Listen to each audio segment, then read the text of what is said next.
Welcome to Count Me In, IMA's podcast about all things affecting the accounting and finance world. I am Mitch Rochong, and with me as always is my co-host Adam Larson. The topic of this week's episode is the deceptive allure of emerging technologies. Adam, can you tell us a little bit more about this?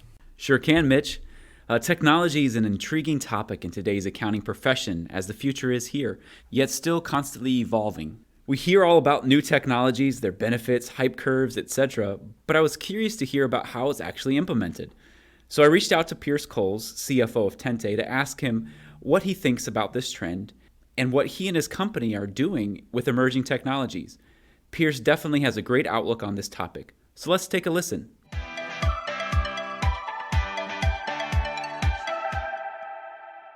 What kind of technologies do you utilize at your company? And how do you see the impact of emerging technologies affecting the accounting profession? That's a great question. Emerging technologies is such a great topic, mainly because it includes all those buzzwords that everyone loves to throw around. Things like artificial intelligence, machine learning, big data, blockchain, and all the other ones that I'm sure the listeners are aware of. But the important thing that I want to remind listeners is not to get lost in the world of emerging technologies and forget about those existing technologies, which is why I kind of like the title of the topic of this podcast to be the deceptive allure of emerging technologies. Trust me, I know this is something easier said than done because I struggle with this as well. As the CFO of TENTE, I not only lead the finance and accounting departments, but I'm also responsible for IT, which I actually love because I'm so fascinated with technology.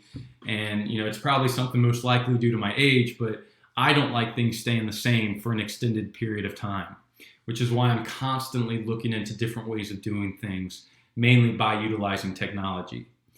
But something that I see is that people, and like I said, I'm guilty of this as well, is we tend to get too hung up on this topic of emerging technologies. And we forget about, like I said, the existing technologies. You take a look at, certain department leads, and they're thinking, okay, how do I utilize things like artificial intelligence, blockchain?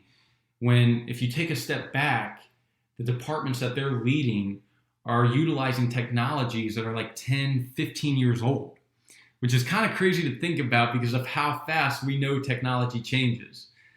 And I kind of look at technology the same way you would look at dog and human years, where 1 human year is equivalent to 7 dog years. Technology is not that much different. And I think it's important for people to kind of keep that in mind as they think about technology. And, they need to keep in mind it's important to stay up to date and relevant, because if you don't, your competition might, and that might be a competitive advantage that they get on you. So don't get me wrong, I also love the buzzwords.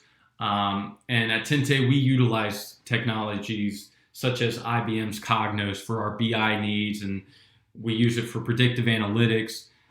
Something also we use is Microsoft's Power BI, which I would highly recommend people to look into. We utilize it with our CRM software, and it's become a game changer for our sales reps and sales managers. They got visibility that basically they've never had before. So, little side note there, I really recommend people look into Microsoft's Power BI. But moving on, when it comes to technology, the thing to keep in mind is that it does not need to be emerging to be worth implementing. The cool thing about technology is that there are some very simple technologies that can be utilized that can make maybe not a huge significant impact, but can make people's lives easier. And in my opinion, that's one of the main purposes of technology. There's two main things I look for when deciding on whether or not to utilize some type of technology. One, does it make the user's lives easier? Or 2, does it break the bank? So that first one should be a kind of obvious answer, but trust me, there are things implemented that have made users' lives worse. And then 2, it's also an obvious one in my opinion, but that's more the finance guy and me coming out. If it's going to cost an arm and a leg, you always got to have a return before you move forward with something. But the main point there I'm trying to make is when it comes to technology, it does not need to be emerging to be worth implementing. At TENTE, we use things like Expensify for our expense tracking. We use something called TaxJar for our automated sales tax reporting. We use Trello for project management and teams and communications. These are all great uses of existing technologies that are simple to use and implement and can definitely make a positive impact on a department. So, as you can tell, the point I'm trying to make is that you don't have to implement emerging technologies to make an impact. It can be something small that can just maybe make your life a little easier. Another thing we've started utilizing at TENTE is our banking's mobile application. Because mainly the reason why is because we used to approve payments and transfers via physical token IDs. And what that meant was if I wasn't physically at my desk with that token ID, payments could not be approved, which would cause issues because if I'm traveling or on the road and I don't have that with me, payments aren't going out.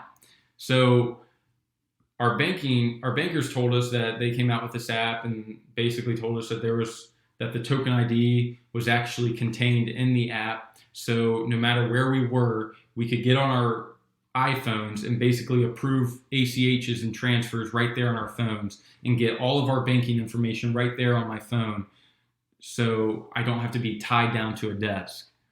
And that was something that was very small to implement, but made a nice impact and made my life much easier. So that was just another example there.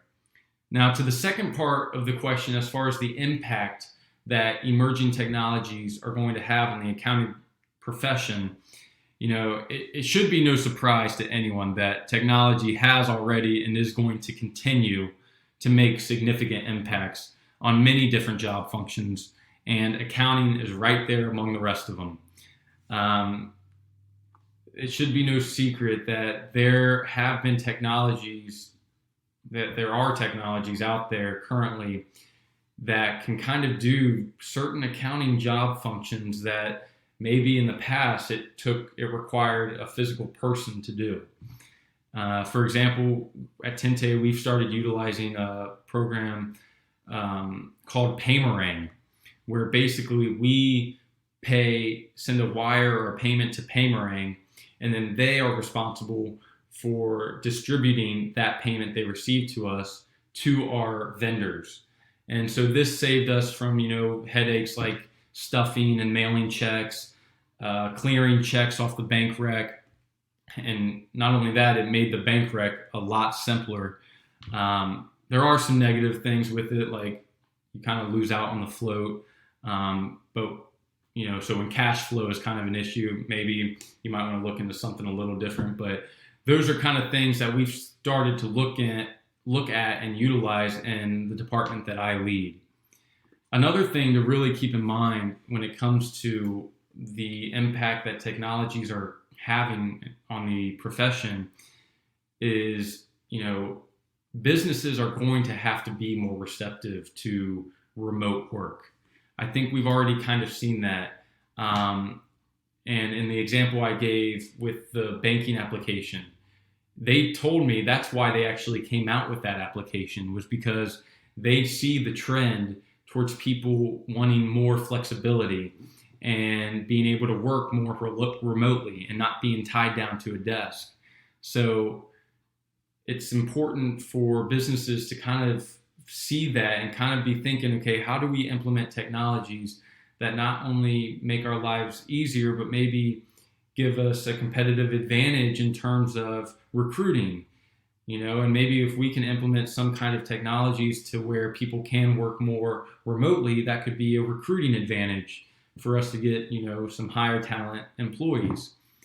This is actually a topic that me and my boss have discussed because it's kind of becoming something new at TENTE and something that people are kind of starting to ask about more and more. And it was kind of interesting because when I was talking with my boss, to him, flexibility when he started meant something completely different than what flexibility means today. When he started, flexibility meant, hey, my kid has soccer practice at 3:30, can I leave, an hour early and go to that? Or, hey, I got a doctor's appointment tomorrow morning at 11, can I come in a little later? That was the flexibility then. The flexibility now tends to be more, hey, I would like to work remotely 1 or 2 days a week. That's a pretty big change and a pretty big shift in the term flexibility. So I think it's important that businesses and companies try and utilize technologies that kind of push that way in terms of, being able to let their employees work remotely and so forth, especially in the accounting profession.